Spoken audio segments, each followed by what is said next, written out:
سن چشمات چند سالشه؟ این دایره کوچیک‌تر میشه، اون سن زیرش که داره تکون میخوره سن چشماتونه. بچه‌ها فعلا که همه داریم میبینیم، خیلی آسونه. اون دایره رو هر وقت ندیدید اون سن رو برای من کامنت کنید تو کامنت ها، ببینیم کی میتونه تا آخرین لحظه بره. هر کسی بتونه تا آخرین لحظه بره چشای خیلی قوی مثل عقاب داره. من هنوز دارم میبینم 166 161 151 47.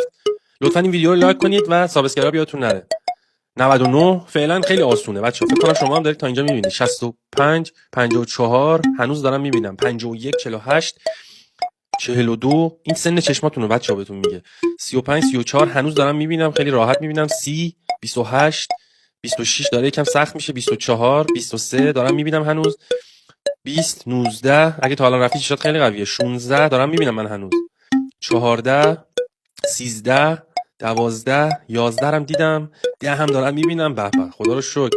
9 8 7 6 5 هم دیدم. از 5 به بعد دیگه ندیدم. شما چند دیدین؟ 3 اینا که تا آخر میرن چشاشون دیگه عقابه.